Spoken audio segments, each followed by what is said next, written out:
अस्सलाम वालेकुम, मैं हूं मुनीज़े जहांगीर और आप देख रहे हैं प्रोग्राम स्पॉटलाइट। नाजरीन, आज नैब ने आशियाना हाउसिंग स्कीम में शहबाज शरीफ और फवाद हसन फवाद साहब की जो जमानत है वो सुप्रीम कोर्ट के अंदर चैलेंज कर दी है।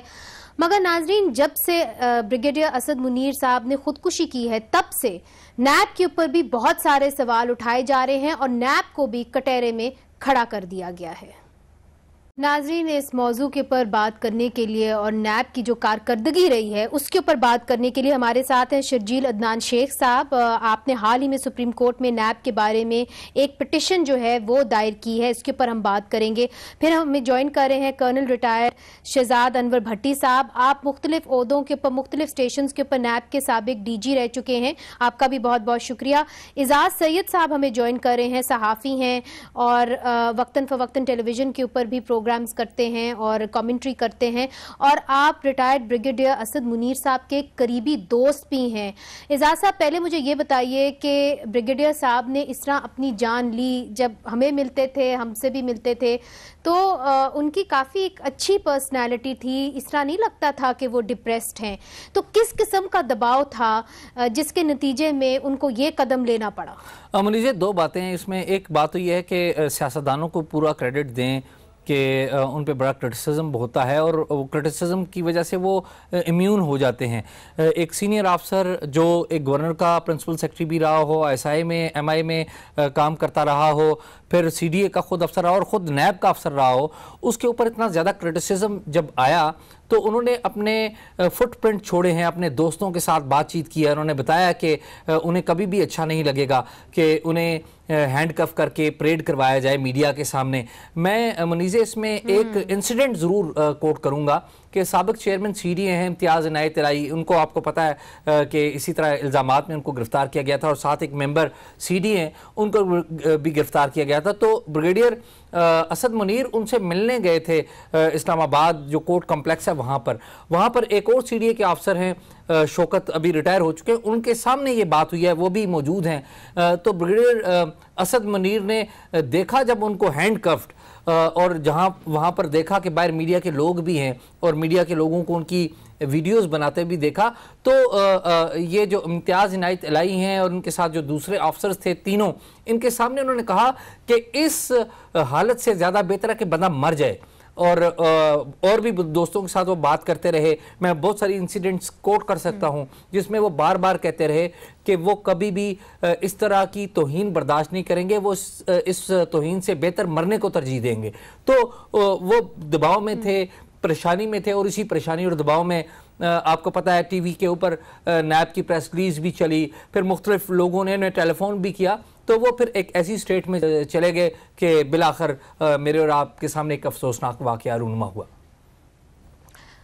भट्टी साहब, जिस तरह एजाज बता रहे हैं, हमने देखा है कि दुनिया भर में एंटी करप्शन ड्राइव्स होती हैं, मगर इस तरह तो नहीं होता कि लोगों की एक तरीके से बेइज्जती की जाए, उनकी इस तरीके से ह्यूमिलिएशन की जाए।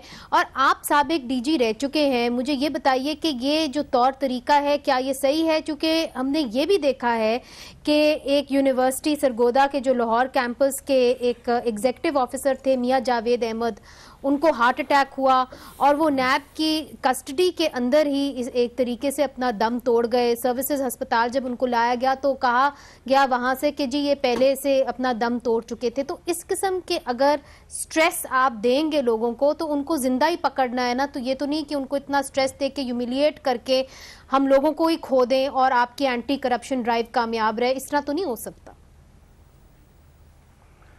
बिस्मिल्लाहिर्रहमानिर्रहीम। देखिए मुनीज़े, पहले तो मैं बात करता हूँ कि जो आपने सरगोदा के एक साहब का जिक्र किया, यूनिवर्सिटी के जो थे एग्जेक्टिव, उनकी डेथ जो हुई है वो नैब की कस्टडी में नहीं हुई है। जब आप जुडिशल रिमांड पे होते हैं तो आप जेल में होते हैं, और वो जेल में उन्होंने अपनी, मेरी नॉलेज के मुताबिक उन्होंने कंप्लेंट की थी और उनको जेल अहकाम ने हस्पताल पहुंचाने में जो भी देर की या उनसे कोताही हुई या फर्स्ट एड उनको नहीं मिल सकी, वो जेल अहकाम का, जेल मैनुअल के मुताबिक उनका सारा काम होना था। उसमें नैब की कोई कारकर्दगी नहीं है, नैब का कोई काम नहीं है। नैब ने जब नैब की हिरासत में होते तो ऐसी बात होती। वो जुडिशियल कस्टडी में थे, जुडिशियल रिमांड पे थे, लिहाजा आप उसको नैब को मुर्द इल्जाम नहीं ठहरा सकती। Sir, deputy director Mohammad Salim CDA के भी तो थे ना, जिनको इसी तरीके से एक हार्ट अटैक हुआ था। देखिए, इसकी मेरी नॉलेज नहीं है कि उनको कहाँ अटैक हुआ था, लेकिन क्योंकि मैं यूनिवर्सिटी वाले साहब को बिल्कुल जानता हूं, मुझे वो पता है, वो इल्म है कि वो जुडिशियल रिमांड पे थे, वो जेल में थे, नैब कस्टडी में नहीं थे। अब ब्रिगेडियर साहब की तरफ आ जाते हैं। प्रेशर तो नैब ही का था ना, नैब के केसेस उनके खिलाफ चल रहे थे। जी, नैब के केसेस के प्रेशर तो फिर जिस पे इल्जाम लगेगा उसके ऊपर क्या प्रेशर नहीं होगा? क्या नैब अपना काम करना छोड़ दे? आप क्या चाहती हैं कि जी नैब एंटी करप्शन अदारे जो हैं वो प्यार मोहब्बत करना शुरू कर दें लोगों के साथ? उन्होंने अपनी इन्वेस्टिगेशन करनी है, बिल्कुल लीगल इन्वेस्टिगेशन। आप मुझे बात, हथकड़ियां लगाना, कोई मीडिया में परेड नहीं करते, सही तरीका है? कोई देखिए, कोई मीडिया में परेड नहीं कराता, मीडिया खुद ये सारा काम कर रहा है। आप मेरा पॉइंट ऑफ व्यू नहीं, मीडिया खुद ये सारा काम कर रहा है। 15 साल नैब में गुजारे हैं। ठीक है, एजाज साहब भी बैठे हुए हैं, आप सुन लीजिए, मेरी बात सुन लीजिए। अगर आप पहले मेरी बात मुकम्मल हो जाने देंगी तो फिर तो शायद मैं आगे बात चल सकेगी। करिए अपनी बात मुकम्मल। देखिए, जो ब्रिगेडियर साहब की जो बात हो रही है, एजाज साहब ने खुद कहा कि वो कितनी सेंसिटिव अपॉइंटमेंट्स पे रहे और कितनी मुश्किल अपॉइंटमेंट्स पे रहे, ISI में रहे, MI में रहे, नैब में खुद रहे वो। तो क्या वो इतने ही इमोशनल वीक थे कि उनको ना तो नैब ने एक मरतबा 2016 में बुलाया, और उस बुलाने के बाद ना तो कभी उनको बुलाया गया, ना ही कभी उनको इन्वेस्टिगेट किया गया, क्योंकि डॉक्यूमेंट्री एक केस था, प्लॉट की अलॉटमेंट का एक केस था, और वो भी नैब ने नहीं बनाया था, PSC ने उनको भेजा था। अब PSC ने एक भेजा है चीज, उसकी जब इन्वेस्टिगेशन की गई तो वो डेफिनेटली वो चीज निकल आई। अब मैं नहीं समझता कि ब्रिगेडियर साहब इतने इमोशनल वीक थे। मैं तो जो उनको जानता हूं, तकरीबन 17-18 साल का मेरा उनके साथ वास्ता था, बहुत ही मजबूत असाब के मालिक थे वो। तो वो ये ऐसा नहीं हो सकता। तो अब हमें ये तो की है ना जी, करना चाहिए कि आया, ये कह रहे हैं भट्टी साहब कि उन्होंने खुदकुशी तो की है। देखिए, खुदकुशी तो की है, आप देखिए खुदकुशी की है ना, पोस्टमार्टम हुआ है। नोट के अंदर उन्होंने कहा है कि मैं नैब को जो है नैब के ऊपर इल्जाम लगाता हूं, I am committing suicide to avoid humiliation being handcuffed and paraded in front of the media. ये उनके खत के अंदर जो उन्होंने वो डॉक्यूमेंट जो है उसके अंदर है, वो डॉक्यूमेंट का फोरेंसिक हो गया है, उस डॉक्यूमेंट का फोरेंसिक हो गया है। अगर तो फोरेंसिक हो गया है उस डॉक्यूमेंट का, उन्होंने कहा था कि ये डॉक्यूमेंट उन्होंने उनके हाथ में दिया था सुबह 2 बजे जुम्मे के रोज। तो फिर उन्होंने उनको खुदकुशी क्यों करने दी? अगर उनके हाथ में उन्होंने ये डॉक्यूमेंट्स दिया था तो वो फिर नहीं, उसके बाद वो जाके सो गई ना, उनको राजी करके सो गई। बहरहाल इस बात से आगे बढ़ते हैं। शर्जील साहब भी हमारे साथ मौजूद है। शर्जील साहब, भट्टी साहब का ये कहना है, भट्टी साहब एक मिनट, अलाउ मी भट्टी साहब, let me move forward now. ये जो कि मीडिया जो है वो भी एक तरीके से मीडिया ट्रायल करता है, तो इसके अंदर सिर्फ आप नैब को ब्लेम नहीं कर सकते। जो मीडिया है वो भी इस चीज को बार बार उछालता है, जिससे लोगों की वो है ना एक saying that they are innocent until proven guilty. तो पहले से ही मीडिया ट्रायल एक इंसान का होता है, तो इसके अंदर जो मीडिया है उसके ऊपर भी जिम्मेदारी बनती है कि वो ये ना करे। बिल्कुल सही। मैं मुनीज़ इसमें ऐड करना चाहूंगा, एक बात ऐड करना चाहूंगा, वो ये है कि आप कह रहे हैं कि मीडिया ट्रायल करता है। जब नेशनल अकाउंटेबिलिटी ब्यूरो की प्रेस रिलीज आती है कि हम फलां बंदे के खिलाफ इंक्वायरियां शुरू कर रहे हैं, फलां के खिलाफ इन्वेस्टिगेशन शुरू कर रहे हैं और फलां के खिलाफ रेफरेंस दायर कर रहे हैं, यानी कि कंप्लेंट के लेवल के ऊपर ये प्रेस रिलीज जारी करता रहा है नैब, तो ये मीडिया खुद नहीं करता, ये बेसिकली नैब इनिशिएट करता है, क्योंकि नैब को खबरों में आना अच्छा लगता है। चेयरमैन नैब साहब को खबरों में हेडलाइंस बनाना बड़ा अच्छा लगता है। संडे के दिन भी जब कोई और दफ्तर नहीं लगा होता, इनकी प्रेस रिलीज आती है, क्योंकि मंडे के दिन ये चाहते हैं कि हम अखबार में आए। मेरा ख्याल है, ठीक है? तो ये मैं अर्ज ये करूं कि लोगों की जिंदगियों से ये खेलते हैं। जातियात पे नहीं जाना चाहिए। शर्जील साहब, आप, I like to bring you in, चूंकि आपने एक पिटिशन दायर की है सुप्रीम कोर्ट में और आप वकील के तौर पे इस सारे सिलसिले को देख रहे हैं। बहुत सारे वकला तो ये भी कहते हैं कि नैब का कानून ही एक काला कानून है, जिसके अंदर आप वादा माफ गवाह भी बन सकते हैं और कई अरसे तक आपको रिमांड में रखा जाता है, जो एक अच्छी प्रैक्टिस नहीं है और ये कोई अच्छे कानून के तकाजे नहीं है। जी, इसमें तो कोई दो राय नहीं हो सकती कि नैब का जो कानून है वो बिलाशुबा काला कानून है, और ये एक ऐसा कानून है जिसको बड़े ही बुरे तरीके से ड्राफ्ट किया गया। इसमें कई सुकम हैं, कई इसमें खामियां हैं जिनको ठीक करना चाहिए, और ये एक बिलाशुबा एक ड्रैकोनियन लॉ है। और ये बेसिकली तो बनाया गया था 99 में पॉलिटिकल इंजीनियरिंग के लिए, इसके कुछ और मकासद थे, और ये बदकिस्मती से उसी तरह ही उसी अपनी हालत में चला आ रहा है। आज 2019 में भी उसी तरह ही कायम व दायम है, जो कि मेरी राय के मुताबिक इसमें जो है वो पार्लियामेंट को तब्दीलियां जो हैं वो करनी चाहिए इस कानून में। ये बताइए, जो आपने पिटीशन दायर की है उसके अंदर आपने क्या कहा है, क्या डिमांड किया है? देखिए, उस पिटीशन में नैब को और वफाकी हुकूमत को फरीक बनाया गया है, और उसमें ये इस्तदा की गई है, उसमें एक इस्तदा ये की गई है कि जी जो नैब है वो सिर्फ सुप्रीम कोर्ट डायरेक्ट करे कि वो नैब सिर्फ मेगा करप्शन के केसेस में एक्ट करे, क्योंकि देखने में ये आया है कि नैब जो है वो 50 लाख 90 लाख और बड़े ऐसे केसेस में जिसमें नैब का मैंडेट नहीं है मेरी राय के मुताबिक, और इवन नैब के जो अपने इंटरनल जो स्टैंडर्ड ऑपरेटिंग प्रोसीजर्स हैं उनमें भी ये प्रोवाइड किया गया है कि नैब जो है वो सिर्फ मेगा करप्शन के केसेस में नैब को एक्ट करना चाहिए, और उसके लिए जो मिनिमम अहम पॉइंट है। जी जी शर्जील साहब, आपने एक अहम नुक्ता उठाया है, कर्नल भट्टी साहब, इसके ऊपर आई लाइक योर रिस्पॉन्स कि मेगा करप्शन केसेस को तहकीकात होनी चाहिए, छोटे केसेस को नहीं लेना चाहिए नैब को, और ये नैब के लॉ के अंदर एक तरमीम है, एक शिक है। जी ऐसा ही है। मैं तीनों बातों का जवाब दूंगा। एजाज साहब ने कहा कि जी चेयरमैन नैब को शायद मीडिया पे आने का शौक है। मैं क्लैरिफाई कर दूं, 2008 और 9 तक तकरीबन मुझे याद है कि नैब किसी किस्म की इंफॉर्मेशन बाहर नहीं देती थी जब तक कि इंक्वायरी मुकम्मल नहीं हो जाती थी और इन्वेस्टिगेशन में केस चला नहीं जाता था।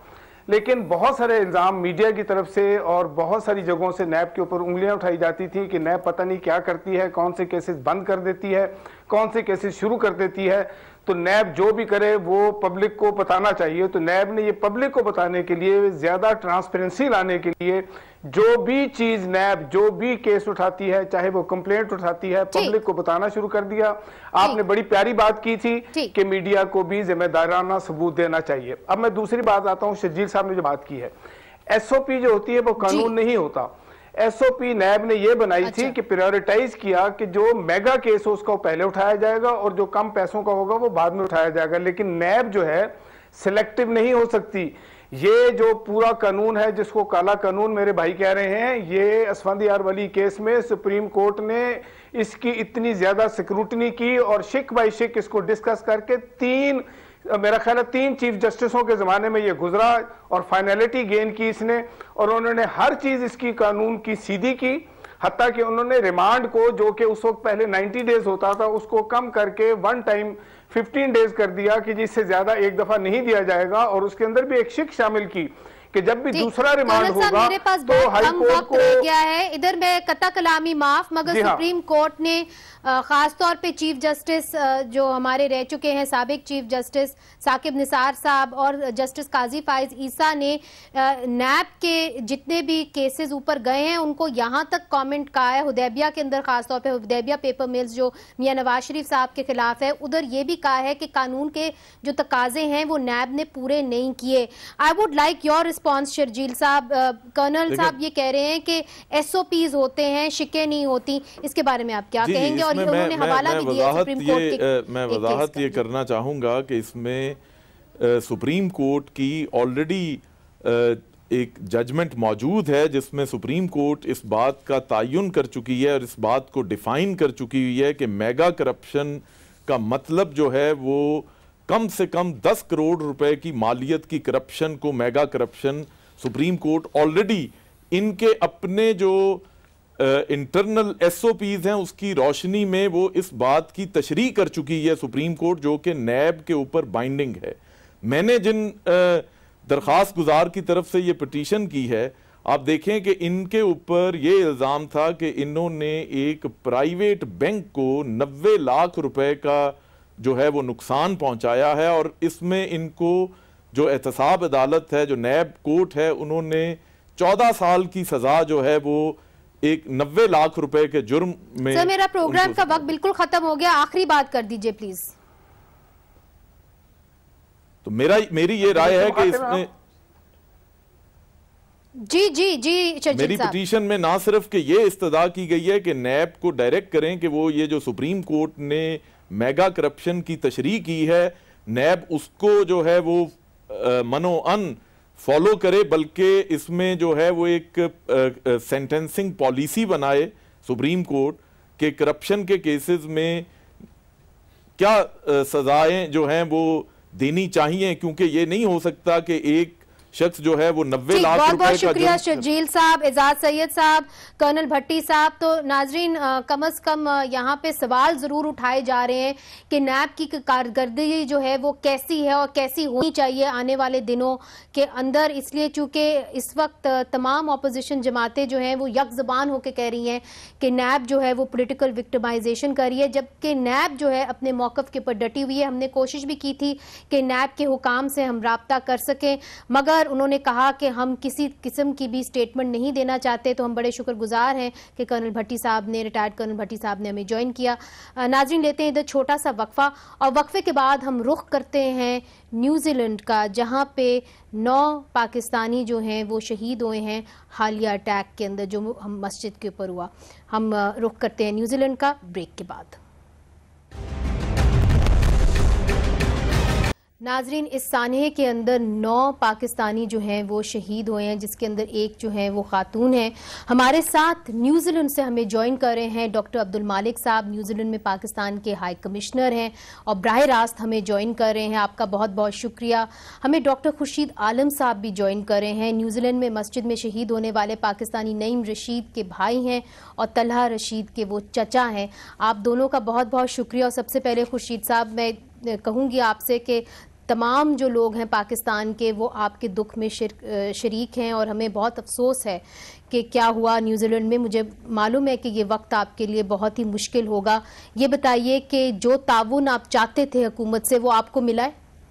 जी जी बिल्कुल मिला जी। मैं बिल्कुल गवर्नमेंट ने बहुत हेल्प की है, और मेरे ख्याल से गवर्नमेंट और मीडिया दोनों का इसमें मैं दोनों को शुक्रगुजार हूँ मैं, क्योंकि मैं समझता हूँ कि मीडिया का भी बहुत इसमें रोल है हमारी हेल्प करने में। तो आप जल्द जा रहे हैं न्यूजीलैंड? जी, मैं कल सुबह 3:20 पे फ्लाइट है। हम अभी रात को 12 बजे निकल जाएंगे घर से इंशाल्लाह। कुछ बताना चाहेंगे आप अपने भाई और भतीजे के बारे में, नईम और तलहा के बारे में?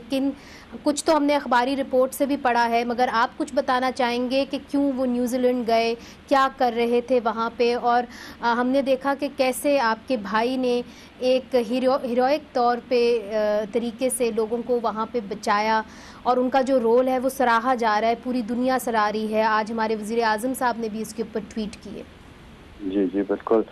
देखिए जी, पहली बात तो ये है कि आपने जो पूछा कि बाहर क्यों गए, तो आपको पता है कि ये एक बहुत अनफॉर्चुनेट है कि हमारे मुल्क के हालात जो ठीक नहीं है, ये भी उन्हीं का एक विक्टिम है। क्योंकि अगर मुल्क के हालात अच्छे हों, इकॉनमी अच्छी हो, तो क्यों लोग बाहर जाके कामों के जाएं। और शुरू में तो वो गया था PhD करने, एंड बिकॉज के यहाँ पे बहुत सीनियर पोस्ट में था, लेकिन थोड़ा इस्लामिक बैंक्स में काम करता था, and he was a very religious person, and because उसकी वजह से वो बैंक में कंफर्टेबल नहीं हो रहा थे, तो वो चाह रहे थे और थोड़ी सी पढ़ाई कर लें। वो PhD के लिए वहाँ चले गए, क्राइस्ट चले गए। फिर वहाँ पे वो तो कंप्लीट नहीं हुआ, लेकिन ये करते रहे, अपनी टीचिंग करते थे, और बस किसी तरीके से उनकी अच्छी जिंदगी गुजार रही थी। डॉक्टर अब्दुल मालिक साहब, चूंकि आप न्यूजीलैंड के अंदर मौजूद हैं, तो नईम रशीद का जो रोल था उसको सराहा जा रहा है। आप बताना पसंद करेंगे कि क्या रोल था नईम रशीद का इस हमले के दौरान? जी बिल्कुल, ये उनका रोल इंतहाई काबिल तारीफ है। जिस तरह से उन्होंने जब देखा कि मुसलसल वो जो टेररिस्ट है अटैक कर रहा है, तो उन्होंने एक साइड से आके उसको पकड़ने की कोशिश की, लेकिन अनफॉर्चुनेटली वो अपनी इस कोशिश में कामयाब नहीं हुए। लेकिन उन्होंने अपनी ये जानते हुए कि ये उनके लिए ऑफ कोर्स उनकी जान की बाजी थी, लेकिन उन्होंने अपनी जान की बाजी लगा के लोगों को बचाने की कोशिश की। अगर वो इसमें कामयाब हो जाते, लेकिन उन्होंने अपनी जान की बिल्कुल परवाह नहीं की और इस तरह उन्होंने अपनी जान। मालिक साहब ये बताइए कि हम ये भी खबरें आ रही हैं कि एक ईमेल आई थी और वो न्यूजीलैंड के वजीर आजम को भी आई थी, कुछ सीनियर सियासतदानों को भी आई थी, कुछ मीडिया हाउसेस को भी आई थी, और इस ईमेल में लिखा गया था कि अटैक होगा। वेग ईमेल थी, उन्होंने डिटेल्स नहीं दी हुई थी, मगर ईमेल जरूर आई थी। देखिए, ये वैसे मीडिया स्पेकुलेशंस हैं, इस पे कोई कंफर्म चीज नहीं है। There is no confirmation as such. अच्छा, एक और चीज की तरदीद कर दीजिएगा। ये बताया जा रहा है कि 2016 के अंदर जो कातिल है वो टर्की भी गया था, और फिर हमने देखा कि वो और यूरोपियन मुल्कों के अंदर भी उसने ट्रैवल किया था। नॉर्थ कोरिया भी गया, क्रोएशिया भी गया, पाकिस्तान भी गया। ये भी बात हो रही है कि वो पाकिस्तान भी आया था। आपके पास कोई इन्फॉर्मेशन है इस हवाले से? हमें भी जी इस चीज का 2000 वो बहरहाल वो वाइल्डली ट्रैवल आदमी था, पाकिस्तान भी गया, लेकिन उसका पर्पस पाकिस्तान जाने का एज ए ट्रेनर वो पाकिस्तान वो नॉर्दर्न एरियाज में उसने विजिट किया था। नॉर्दर्न एरियाज में उसने विजिट किया था। आप जी एज ए टैरेंट की मैं बात कर रही हूँ। ये जो कातिल है जिसने 50 लोगों को इस तरह शहीद कर दिया न्यूजीलैंड के अंदर, आप कह रहे हैं कि वो नॉर्दर्न एरियाज में पाकिस्तान में घूम फिर के गया है। कुछ आप डिटेल्स दे सकते हैं कि कौन से साल गया और कौन से नॉर्दर्न एरियाज में ये गया था? देखिए, मुझे कंफर्म नहीं है, लेकिन पिछले किसी 1-2 सालों में वो पाकिस्तान गया था जी। अच्छा, इस हवाले से कोई कॉपरेशन कर रही है पाकिस्तान की हुकूमत न्यूजीलैंड की हुकूमत से? देखिए, पाकिस्तान का विजिट उसका वन ऑफ था, कोई उसका इस चीज से कोई ताल्लुक नहीं है। वो सारी दुनिया जिस तरह आपने कहा है घूमा हुआ था, तो बहुत से कंट्रीज आपने खुद अभी गिनवाए हैं, बहुत से कंट्रीज ने उसने विजिट किया हुआ था, तो इसका इससे कोई ताल्लुक नहीं है। ये भी बताइए हाई कमिश्नर साहब कि वहाँ पे पाकिस्तानियों के लिए अब कैसा माहौल है, और ये भी बात हो रही है कि वहाँ पे जो असलाह है उसकी रोकथाम के लिए नए कानून बनाए जाएंगे। उनके वज़ीर आज़म ने भी ये कहा कि जी हम नए कानून बनाएंगे। तो इस हवाले से क्या हो रहा है वहाँ पे न्यूजीलैंड में? जी हाँ, इनकी प्राइम मिनिस्टर ने ये बात की है कि हम अपने नए कानून बनाएंगे, और लेकिन ये एक लीगल प्रोसेस है, इसमें थोड़ा टाइम लगेगा। ये आप तो समझ सकते हैं कि डेफिनेटली इसके लिए लेजिस्लेशन करनी होगी, जो टाइम कंज्यूमिंग होगा। लेकिन प्राइम मिनिस्टर ने क्लियरली ये कहा है कि हम अपने गन लॉज को चेंज करेंगे, तो I think in that sense ये एक अच्छी बात है कि वो अपने गन लॉज को चेंज करें, ताकि सोसाइटी से गन्स को जो इस तरह से प्रोलिफरेशन है उसको खत्म किया जा सकता है। और मेरा ख्याल है कि यहाँ पे भी बहुत सी डिमांड रही है पाकिस्तान के अंदर भी कि जी। दूसरा क्वेश्चन आपने किया था वो ये था कि मेरा ख्याल है हमारे यहाँ मैंने सुना है कि हम जिस तरह से हमारा मीडिया नेगेटिव प्रोजेक्शन कर रहा है ना, वो बात गलत है कि न्यूजीलैंड की सोसाइटी कैसी है। न्यूजीलैंड की सोसाइटी इंतहाई लविंग, इंतहाई एवरीबॉडी इज अशेम्ड। वो हमसे आके माजत कर रहे हैं, मुसलमान कम्युनिटी से माजत कर रहे हैं, उनके प्राइम मिनिस्टर से लेके एवरीबॉडी दे फील कि उनके साथ इनजस्टिस हुआ है। और ये बात आप मीडिया को हाईलाइट करनी चाहिए के न्यूजीलैंड के जो बहुत लोग शुक्रिया, आपने थे। दुरुस्त फरमाया डॉक्टर अब्दुल मालिक साहब। हम भी तस्वीरें देखते रहे हैं, फुटेज देखते रहे हैं कि कैसे आम लोग जो हैं वो सामने आए हैं। उन्होंने अपने जो मुसलमान भाई बहन हैं उनको अपने गले लगाया है, उनसे माफ़ी मांगी है। हम यहाँ पे भी देखते रहे हैं। और डॉक्टर खुर्शीद साहब, आपका भी बहुत बहुत शुक्रिया। आपको अल्लाह मियां हिम्मत दे, और आपने बात दुरुस्त किया कि अगर पाकिस्तान के हालात ठीक होते तो किसी को ज़रूरत ना होती कि वो बाहर मुल्क जाके रोज़गार ढूंढे। नाजरीन, इधर लेते हैं छोटा सा वक्फा, और वक्फे के बाद एक और अहम स्टोरी। वेलकम बैक नाजरीन। हाल ही में एक कैबिनेट मीटिंग हुई जहां पे एक बहुत ही अजब फैसला किया गया कि हज़ारा कम्युनिटी से ताल्लुक़ रखने वाली इंसानी हकूक़ की कारकुन जलीला हैदर को एग्जिट कंट्रोल लिस्ट पे डाला जाएगा, उनके ऊपर सफरी पाबंदी लगाई जाएगी। मैं आपको बताऊं कि जलीला हैदर एक NGO चलाती हैं और वो बच्चों और औरतों का इसके अंदर उनकी फलाह व बहबूद के लिए काम करती हैं, मार्जिनलाइज ग्रुप्स के लिए वो काम करती हैं।